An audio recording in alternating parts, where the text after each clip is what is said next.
Imagine a society where a woman's worth is not being determined just because of the ring on her finger, but where a woman's worth is being determined by the depth of her intelligence, the solution she's able to bring to the economy, her driven career paths. Imagine a society where young women are being empowered to be leaders in various career paths. Imagine a society where young women are being allowed and groomed to venture into various career paths which they wish to venture into.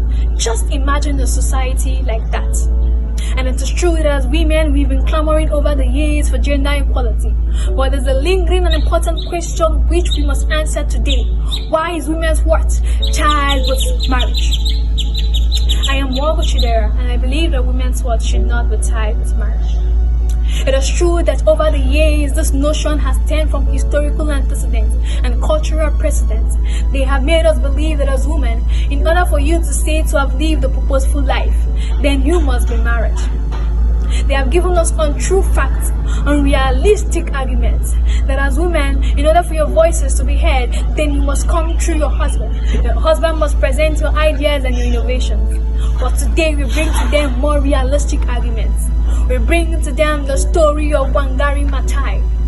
As a Kenyan advocate, she advocated for afforestation, thereby discouraging deforestation, creating job opportunities for the people, and bringing a solution to environmental degradation. We bring to you the story of Funmilayo Ransome Kuti, a Nigerian advocate who advocated that women should not be made to pay taxes when the men don't. We bring to them the story of Priscilla Mukatwa, who was a Zimbabwe advocate. She advocated for gender equality. We bring to them the story of Vanessa. We bring to them the story of Grigo Mentai. We bring to them various stories of successful women who have proven over the time their personal and individual worth. They've proven their personal and individual value that has not been tied to marriage. Have they forgotten so soon that we as women, we are individuals and we should be allowed to build ourselves? We should be allowed to venture into leadership positions. We should be allowed to venture into various career paths just as the men do. Have they forgotten this so soon? We are not in any fight or battle with anyone. We are not trying to prove superiority to the men, but we are just saying our voices should be heard.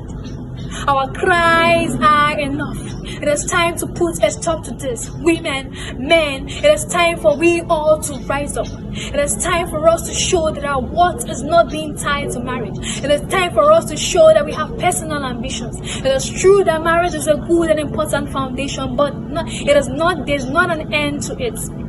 We as women should be allowed to carry out our various personal goals.